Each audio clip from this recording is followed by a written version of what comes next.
you. I feel like I don't belong here after listening to all the records that Pat rang up, but I remember this in '97, her Tennessee team won the national title the year that we did, and we visited the White House together and with our teams, and I remember coming home from that and telling everybody that I met Pat Summitt.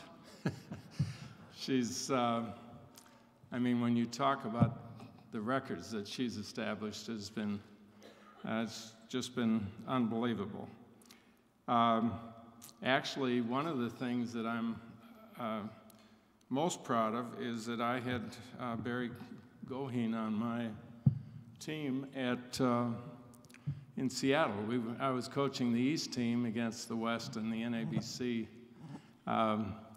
game during the Final Four, I guess it was, and Barry led us to a huge win over the East, right? Right. There were some other guys on the team too that I won't mention, but we had a great time. Well, when I got this call about a month ago that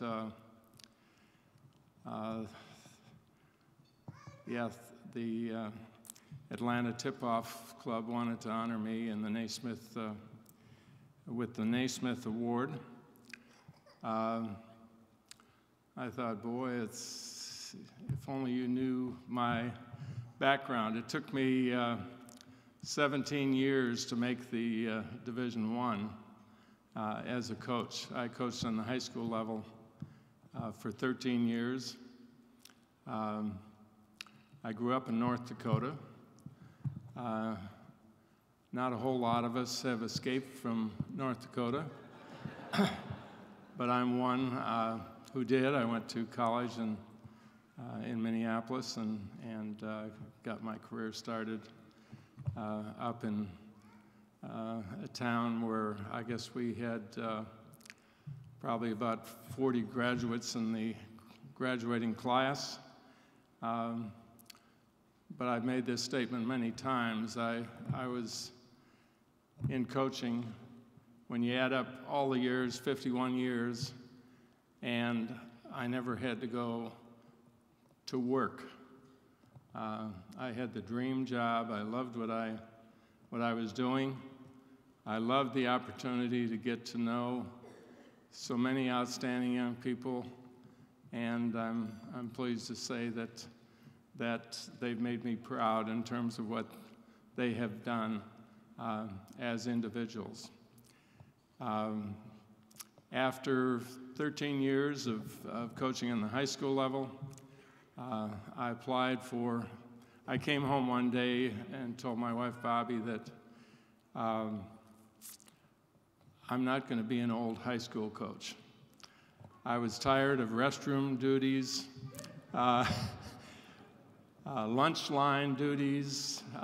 Anytime there was a problem on campus, it was always the coaches that had to go there and straighten things out. That was before we had security people.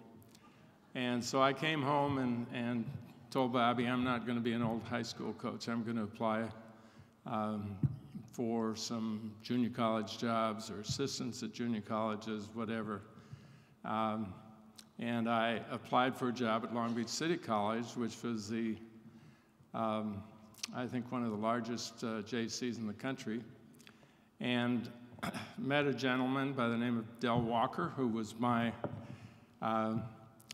we just hit it off, I guess, immediately, and the president of the university said that there were some other candidates that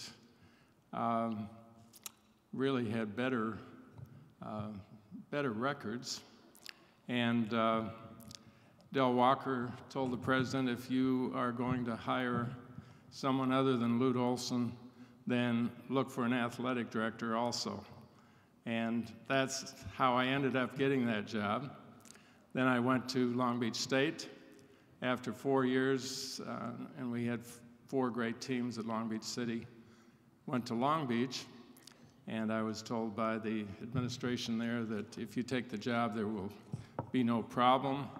I was following Jerry Tarkanian, so I came into Long Beach, and I'll never forget it. The first weekend in January, I got a call from our school president, and he said, "Coach, I hate to tell you this, but we're going on probation for 4 years, and 2 of your top players have been declared ineligible." That was a great, great introduction to Division I basketball. But we ended up, it might have been the best team that I've ever coached, but we couldn't go anywhere because of the probation. And the 2 players that were declared ineligible got an injunction, and everything worked out fine. So 1 year at Long Beach State, and I just could not work with somebody that said one thing and then it turned out to be something else. So I was ready to go back to high school coaching or whatever, and Iowa called.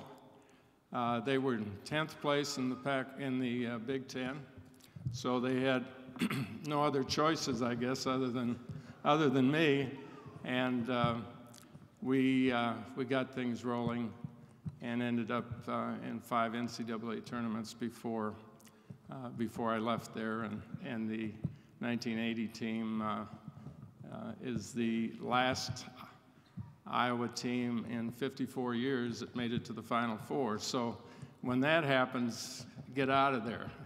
So, so I got to Arizona. They had been in 10th place. Students said it was the best place to go and study because it was the quietest place on campus. And the second year, we started the string of what ended up 26 consecutive NCAA appearances, second only to North Carolina's 27. So it's been a great climb for me. Like I said, I haven't worked a day in my life. I love it. I retired about 5 years ago, and it seems like your players know when you need to have phone calls. And we have all of them back every year for a reunion. So it's a great job, and I'm sure there are a lot of young coaches in the audience. I just hope that you are as lucky as I've been. But I appreciate this honor. When I got the call a month ago, it's like, you got to be kidding me. But I'm really honored by being selected for this award. Thank you very much.